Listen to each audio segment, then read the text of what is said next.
जय हिंद दोस्तों, कैसे हैं आप लोग। आशा करता हूं आप सभी अच्छे होंगे। दोस्तों, आज की इस वीडियो में हम लोग बात करने जा रहे हैं। एक वैकेंसी निकली है, आज ही इसका नोटिफिकेशन आया है, जो कि सेंट्रल गवर्नमेंट में आपकी जो पीएसयू है, इंडियन ऑयल, ठीक है। तो इंडियन ऑयल कॉरपोरेशन लिमिटेड में मार्केटिंग डिवीजन में आपकी वैकेंसी निकल के सामने आई है। तो इस वैकेंसी के बारे में कंप्लीट जानकारी आज की इस वीडियो में हम आपको देने जा रहे हैं। तो अगर आप हमारे चैनल पर नए हैं तो चैनल को सब्सक्राइब कर लीजिए, साथ ही बेल वाला आइकन जरूर दबाइए ताकि आने वाले वीडियो का नोटिफिकेशन आप तक सबसे पहले पहुंचे। तो आइए स्टार्ट करते हैं। दोस्तों, वैकेंसी है आपकी इंडियन ऑयल कॉरपोरेशन लिमिटेड में, ठीक है। ये एक सेंट्रल गवर्नमेंट की पीएसयू है, महारत्ना कैटेगरी के अंदर ये पीएसयू आपकी आती है, ठीक है। तो इसमें वैकेंसी निकली है कई सारे पदों पर। वैकेंसी आपकी जूनियर ऑपरेटर ग्रेड 1 के लिए है, जो अलग अलग स्टेट में निकाली गई है, ठीक है। टोटल इसमें 246 पद हैं, ठीक है। जूनियर ऑपरेटर ग्रेड सभी अलग अलग राज्यों के लिए वैकेंसी है। इसके अलावा जो अगली वैकेंसी है आपकी, वो है आपकी जूनियर अटेंडेंट ग्रेड 1 के लिए। ये रीजन वाइज वैकेंसी है, जैसे northern region, eastern region, western region, southern region, northern region, ठीक है। तो इस प्रकार असिस्टेंट ग्रेड 1 की वैकेंसी है, और आपकी जूनियर बिजनेस असिस्टेंट ग्रेड 3 की वैकेंसी भी निकाली गई है साथ ही साथ, ठीक है। तो ये वैकेंसी अधिकतर जो वैकेंसियां हैं, अधिकतर इसमें वो वैकेंसी आपकी पीडब्ल्यूडी कैंडिडेट्स के लिए ही निकाली गई हैं, ठीक है। और अगर आप एक्स सर्विसमैन हैं तो आपको और ज़्यादा बेनिफिट इसका मिल सकता है, ठीक है ना। तो यहाँ पर आपकी जो वैकेंसियाँ हैं वो जूनियर ऑपरेटर ग्रेड 1 की है, इसके अलावा जूनियर अटेंडेंट ग्रेड 1 की, और जूनियर बिजनेस असिस्टेंट, इन 3 अलग अलग पदों पर लगभग 246 पदों पर आपकी ये वैकेंसी निकाली गई है, ठीक है। हम बात करते हैं इनकी एलिजिबिलिटी क्राइटेरिया, आयु सीमा, इन सब के बारे में। तो हम पहले बात कर लेते हैं इनके एजुकेशनल क्वालिफिकेशन के बारे में। तो जो पहली वैकेंसी आपकी जूनियर ऑपरेटर ग्रेड 1 की है, इसमें आप 10वीं पास होने चाहिए और 2 साल का आपके पास आईटीआई होना ज़रूरी है, तो आप इसके लिए अप्लाई कर पाएंगे। आईटीआई किस में होना चाहिए? या तो इलेक्ट्रॉनिक्स मैकेनिक में, इंस्ट्रूमेंट मैकेनिक केमिकल प्लांट में, या इलेक्ट्रीशियन में, मशीनिस्ट में, आपका फिटर में, मैकेनिक कम operator electronics communication system, wireman, mechanic industrial electronics में, या फिर इंफॉर्मेशन टेक्नोलॉजी एंड ईएसएम में। इनमें अगर आपके पास आईटीआई है 2 साल का 10वीं के साथ, तो आप इसके लिए आवेदन कर सकते हैं, लेकिन इसमें आपके पास 1 साल का एक्सपीरियंस भी होना चाहिए, ठीक है। ट्रेनिंग को हटाने के बाद आपके पास 1 साल का यहाँ पर एक्सपीरियंस होगा, तो आप इसके लिए आवेदन कर पाएंगे, ठीक है। अब जूनियर असिस्टेंट ग्रेड 1 की जो वैकेंसी है, इसमें एक्सपीरियंस तो आपका कुछ नहीं चाहिए।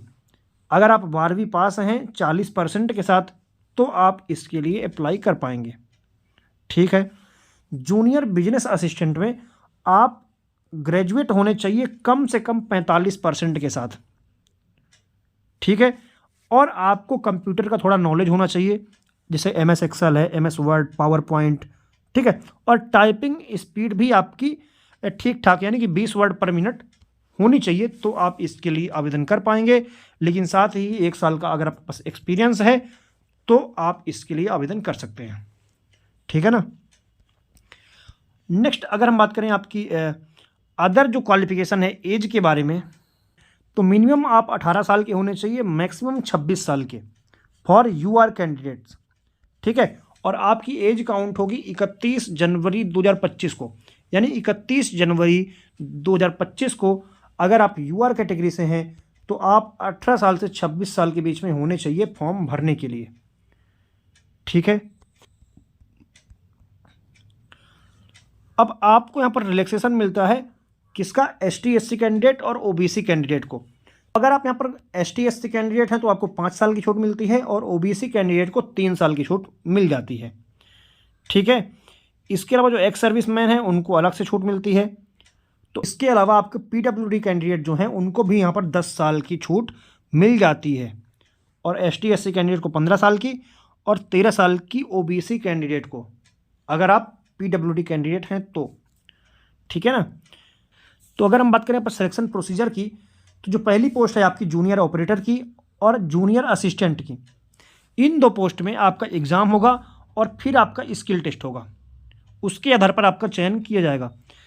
नंबर केवल इस एग्ज़ाम के जुड़ेंगे, स्किल टेस्ट आपका क्वालिफाइंग इन नेचर रहेगा। ठीक है ना। और दूसरी जो वैकेंसी आपकी जूनियर बिजनेस असिस्टेंट की, उसमें आपका एग्ज़ाम होगा। इसके अलावा कंप्यूटर प्रोफिशिएंसी टेस्ट होगा, जो कि आपका ये क्वालिफाइंग इन नेचर होगा, यानी कि आपका ये केवल क्वालिफाई रहेगा। सिलेक्शन जो होगा आपका वो एग्ज़ाम के नंबर के आधार पर ही होगा। ठीक है। एग्ज़ाम आपका 2 घंटे का होगा, 120 मिनट आपको टाइम मिलेगा, और 100 क्वेश्चन होंगे। एक क्वेश्चन 1 नंबर का यहाँ पर रहेगा। ठीक है। अब सिलेबस क्या रहेगा इसका, तो जूनियर ऑपरेटर की जो वैकेंसी है उसमें 2 सेक्शन होंगे। पहले सेक्शन में आपका जनरल साइंस और जो प्रोफेशनल नॉलेज के क्वेश्चन आएंगे 50 नंबर के। इसके अलावा मैथ आएगा आपका 20 नंबर का, रीजनिंग 20 नंबर की, जनरल नॉलेज 10 नंबर का। तो ये होगा आपका जूनियर ऑपरेटर में। अगर हम बात करें आपका जूनियर अटेंडेंट के लिए, तो मैथ आपकी 40 number, reasoning 40 number, general knowledge 20 number, ये आपका होगा 100 नंबर का पेपर। ठीक है। और नेक्स्ट है आपका जूनियर बिजनेस असिस्टेंट के लिए, मैथ 40, रीजनिंग 30, जनरल नॉलेज आपका 20 नंबर का। इसके अलावा आपका बेसिक इंग्लिश लैंग्वेज की स्किल आपकी 10 मार्क्स की चेक की जाएगी। तो आपका यहाँ पर 100 मार्क्स का ये पेपर होगा। जो बच्चे पेपर पास करेंगे वो जाएंगे स्किल टेस्ट में, और स्किल टेस्ट अगर आप पास कर लेते हैं तो आपको यहाँ पर फाइनल सिलेक्शन हो जाएगा, जो नॉर्मल आपका डॉक्यूमेंट वेरिफिकेशन और मेडिकल वगैरह करा के। अगर हम एग्ज़ाम सेंटर्स की बात करें, तो exam centre all over India में रहने वाले हैं। आपको 30 एग्ज़ाम सेंटर देखने को मिल जाते हैं, जैसे विशाखापट्टनम, डिब्रूगढ़, गुवाहाटी, जोरहाट, सिलचार, मुजफ्फरपुर, पटना, रायपुर, दिल्ली, अहमदाबाद, गांधीनगर, वडोदरा, अंबाला, रांची, बेंगलुरु, भोपाल, मुंबई, आपका बिरहमपुर, भुवनेश्वर, कटक, मोहाली, जयपुर, चेन्नई, हैदराबाद, आगरा, लखनऊ, प्रयागराज, देहरादून, आपका दुर्गापुर, सिलीगुड़ी और कलकत्ता, ये आपके एग्ज़ाम सेंटर रहने वाले हैं ऑल ओवर इंडिया में। लगभग सभी स्टेट में आपको यहाँ पर एग्ज़ाम सेंटर मिल जाएंगे। अगर हम बात करें आपकी डेट की कि आप कब से कब तक इस फॉर्म को भर सकते हैं, तो आपके फॉर्म फिलअप जो चालू होंगे वो 3 फरवरी से फॉर्म फिलअप आपके स्टार्ट होंगे, और 23 फरवरी तक आप इसके लिए ऑनलाइन आवेदन कर सकते हैं। आपका एग्ज़ाम जो होगा वो एग्ज़ाम आपका अप्रैल में होगा, और आपका जो रिजल्ट है वो अप्रैल या फिर मई के लास्ट में आपका ये रिजल्ट जो है जारी हो जाएगा। ठीक है। तो दोस्तों ये थी कंप्लीट जानकारी इस वैकेंसी के बारे में। अगर आप इसमें एलिजिबल हैं, अगर आप इस फॉर्म को भरना चाहते हैं, तो आप ज़रूर इसके लिए अप्लाई करें, क्योंकि बहुत ही अच्छी जो ये PSU है सेंट्रल गवर्नमेंट की, अगर आपको जॉब मिल जाती है तो आपकी जो लाइफ है वो एक प्रकार से बहुत अच्छी हो सकती है। तो अगर आप हमारे चैनल पर नए हैं तो चैनल को सब्सक्राइब कर लीजिए, साथ ही बेल वाला आइकन ज़रूर दबाइएगा, ताकि आने वाले वीडियो का नोटिफिकेशन आप तक सबसे पहले पहुँचे। धन्यवाद।